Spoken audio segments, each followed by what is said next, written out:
Hi everyone, welcome back. So one thing that trips a lot of people up and provides a lot of intimidation when people are doing window and door casing is the picture frame miter joints. And understandably so, it can be tricky to get everything lined up perfectly, especially if your saw is cutting a little bit off and a little out of whack. So today I'm going to show you, if you are using flat stock trim like I am throughout your house, easy window and door casing without having to do any miter joints. First things first, when you guys buy your trim, this is just 1/2 inch MDF flat stock trim. When you buy your trim, it's going to have a coat of primer on it. Make sure to give it a good coat of just your whatever trim paint you're using around your house. Just take a roller and wipe on a coat. Make sure this stuff is pre-painted at least once. Okay, so now over at the window, the first thing we got to do is we got to mark off our reveals. Now I've got my combination square here and I've got it set to 1/4 inch from my flat side. What that's going to do is let me set my reveal. The reveal, if you're not sure what that is basically the step back from my window frame to my door trim, window trim. So that's basically going to be the gap that I have between the two of them. So what I'm going to do is I'm going to take my 1/4 inch square, and what I'm going to do is I'm going to take it and set it in the corner about a 1/2 inch down from the very top. With a sharp pencil, I'm going to take and mark my line. So that's my 1/4 inch reveal on this side. Then I'm going to do the exact same thing on the top. Mark my 1/4 inch reveal. Then I'm going to continue that on and do all 4 corners. With our reveals marked, now we can measure for our 2 side pieces. So what I'm going to do is I'm going to take my measurement from my reveal mark, not the frame itself, down to my other reveal mark. And in my case, I've got 37 inches. So I'm going to cut both of my side pieces at 37.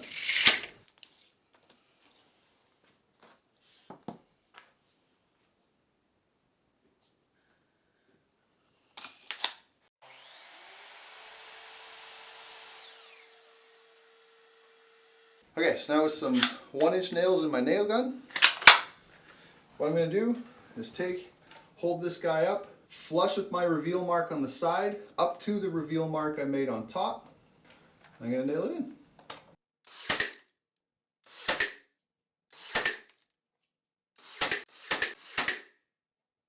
Okay, sides are up in place, and now we can measure for the top and the bottom. So what I'm going to do is I have to account for both of my side pieces. I'm using 2.5 inch trim, so I got to account 5 inches total, plus my 2 1/4 inch reveals, that's another 1/2 inch.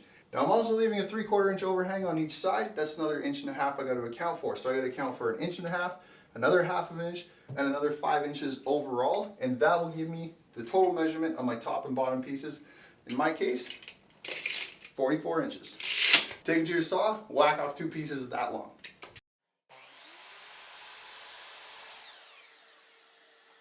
Okay, one thing to explain real quick here. If your door or window, whatever it happens to be, is sitting proud of your drywall, in other words, it's not flush, it's actually sitting out and higher than the drywall itself, what you can actually do is take your piece of trim, put it up and attach it to the frame first. Then, because you're going to have a gap on this side, when you nail this side down, it's going to pivot the entire thing. So if you do the sides, it's going to tilt the whole thing out. And what can happen then is obviously things get out of whack and they're not flush anymore. So you can take like a piece of cardboard, fold it up, and you can shove it underneath of there, nail it on. The cardboard will stop it from collapsing. It'll keep it flush. And then you can just take, when you caulk it, you're never going to know there's a gap there to begin with. If the frame is sitting inside of the drywall and the drywall is actually proud of it, same thing can happen, except now it's going to pivot in towards the frame. So what you can do to sort of ease the slope is take a hammer and you just whack about the width of the hammerhead. You just tap the drywall all the way across and that'll soften it up, and that'll actually let the drywall sort of flex, so when you nail this side to this side of your trim, it'll actually help it sort of flex and close the gap on the frame side. All right, now they're 3.5 inch piece. Oh yeah, that's another thing. I'm using 3.5 inch trim for anything in my house going horizontal, and 2.5 inch trim anything going vertical. Doesn't matter if it's a door, window, whatever. Anything vertical is 2.5, but you guys can do 2.5 all the way around. The same rules still apply. So now I can take my trim, slide it up underneath. If you really want to get wild and crazy, you can actually measure your 3/4 inch gap here. I'm just going to eyeball it, make sure I'm good. If you have a good calibrated eyeball, this is just fine. And then nail her home.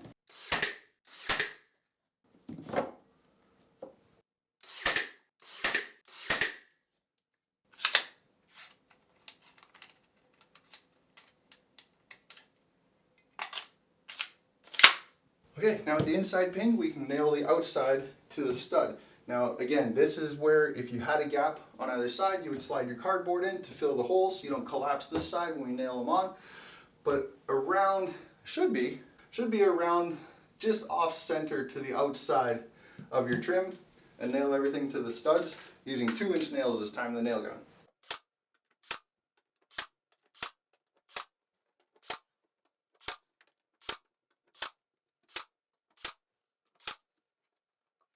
Alright, with everything nailed onto place, now we can fill all of our nail heads. First thing I like to do though is I like to take a putty knife and just give everything just a quick scratch, because what can happen when you fire the nails and it can kind of swell the MDF up around it, and this will just knock them back down. Then what we're going to do is just take some drywall spackle, take your finger and fill the hole, and then we can sand everything flush for paint.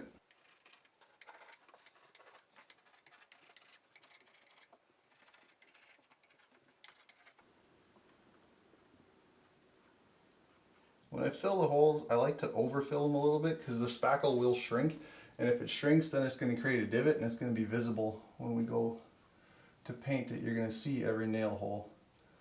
So just kind of overfill the hole a little bit, and we'll come back and clean it up after.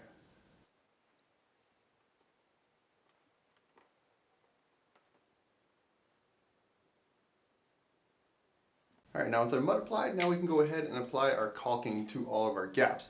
Now one thing I will say about this, use a molding and trim specific caulk because it's got a much higher limit of expansion and contraction.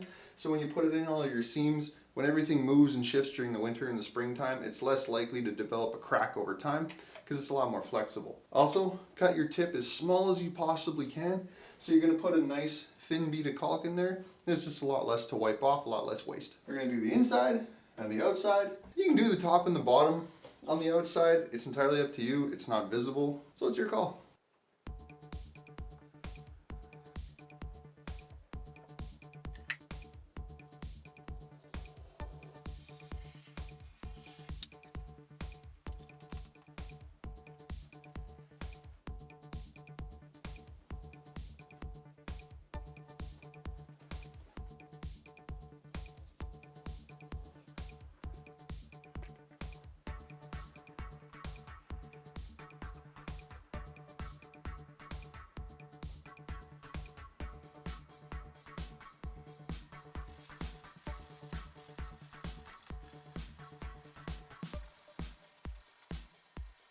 Okay, now we're going to paint all of our caulking, and we got a couple options. One, you can just freehand this, entirely up to you. A little bit of cleanup work later, or you can tape it, save yourself on cleanup. I'm just going to paint it and then clean it up after, but if you want, you're going to tape alongside the wall here. Just place it along the wall because we got to paint the ends. If you want as well, you can pre-paint all of your ends before you put these up, and then you can also lay your tape along the inside of the frame, so that way when we paint our caulking line, there's nothing to clean up later, but it's nothing a quick razor blade can't fix after.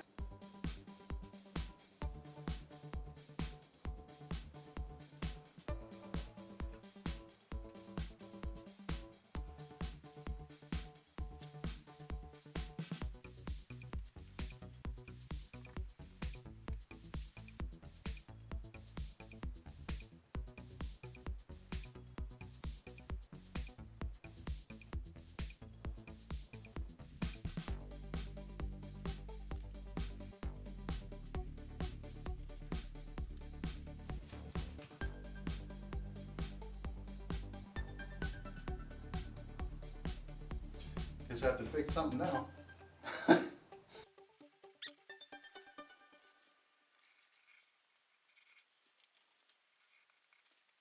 Okay, our last little bit of cleanup is just take a razor blade or a knife blade, whatever you got, and we just got to clean up whatever paint we got on the inside of the window frame. If you taped it off, peel your tape off, and you're done.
What do you think? I think it looks pretty good. I guess that's why I started doing it. I'm doing it on everything in my house. So it's a different way to trim out a window. You can do this on a door, you guys. Treat the door frame and the window frame exactly the same. Your 1/4 inch reveal all the way around. Have your header panel at the top and the bottom. And one thing as well, like I said, you can do this with your thin trim all the way around. I'm doing the thick trim on the top and bottom, but that's just a design choice. One thing I have found is if you guys do the thin stuff all the way around, I typically make my overhang down to 1/2 of an inch on each side as opposed to 3/4 of an inch. It just looks a little bit better with the thinner trim, but do whatever you like. So I hope you guys like the video. I hope somebody out there tries this because it's really easy and it looks actually pretty cool. It's different. It's something that you don't see all the time. I hope you guys like the video. Thumbs up down below would be sweet. I'd really appreciate it, and I'll see you guys in the next one. Have a good one.